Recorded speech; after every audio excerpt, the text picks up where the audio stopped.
Often, one of the tougher days on a cattle operation is when it's time to work a big group of cattle through a chute. It can be stressful both on the people and on the animals. But with the right stockmanship skills, working cattle can be a whole lot easier. We have more on that from stockmanship expert Dr. Ron Gill in Texas. As you start to bring cattle into an alleyway or the next corral, whatever it might be, the best thing to do is push them away, once again, from where you want them to go, get your movement started, and bring them forward. This particular design is similar to what a lot of people have done for a long time, and they try to angle a fence to where they can funnel the cattle into this area. What it actually does, though, is kind of prohibit the handler from being where he needs to be when the cattle start coming around. But that angle keeps you from being up at the front, putting pressure on the cattle you'd like to see. This one is not a severe angle, so it's not too bad, but once again, it does kind of limit. I'd rather have square pins than I would have one at an angle coming into an alleyway. This is another different situation because we have to go around a 90-degree turn coming in this alleyway and send the cattle up. So we don't bring too many at a time because they'll wind up balked at some point, and then you lose your motion and movement going on up.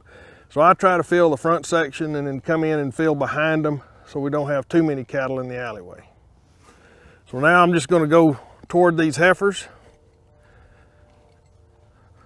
Once again, I have to get some movement in them, so I might as well get it away from them and get them positioned where they need to go.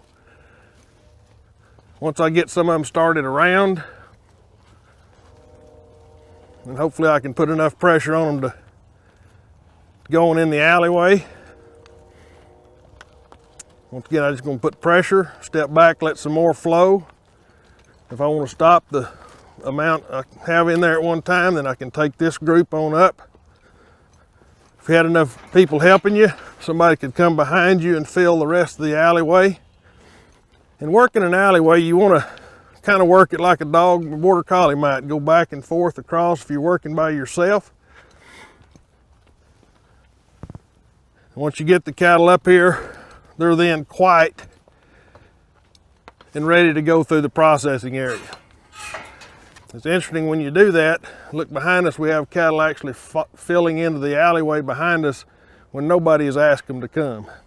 All right, as we are ready to reload the sweep tub and crowd alley, we don't want to use the sweep tub or a bud box or any other crowding area as a place to warehouse cattle. It's a flow through part of the system.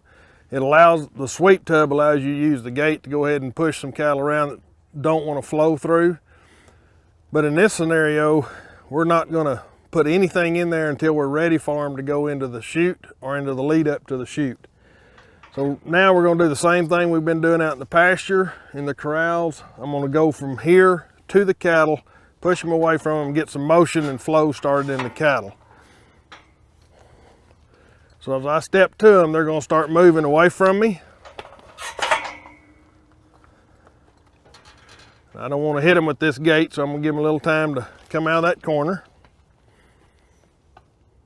Once we get the flow started, we wouldn't even have to open and close that gate every time. But once again, as I step to them, I want to get flow started. Try to bring about 5 at a time on these size of cattle. I can step forward, close my gate.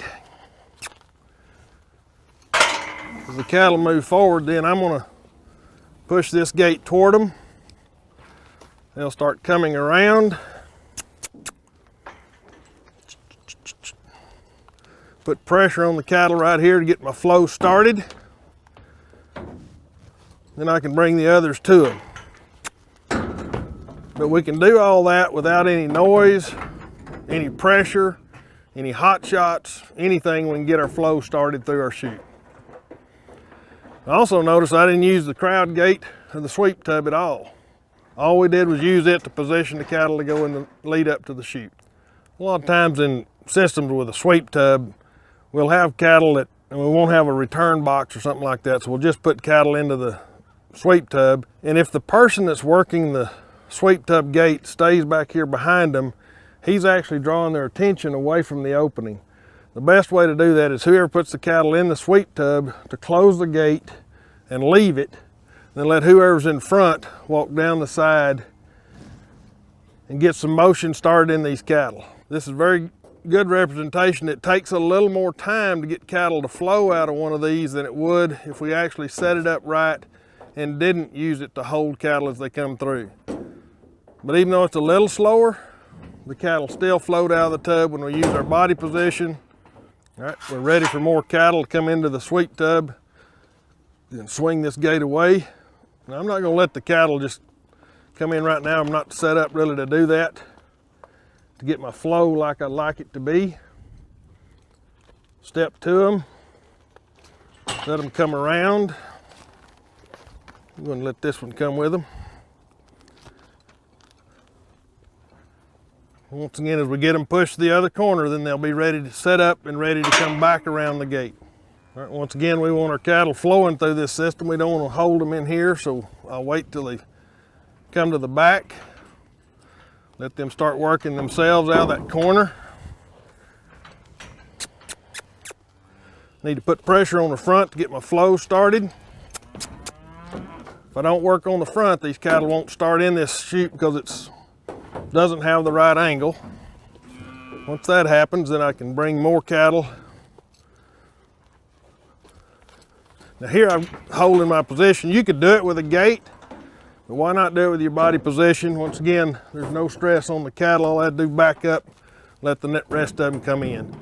So if we can establish that flow, position ourselves correctly, the cattle will learn how to work.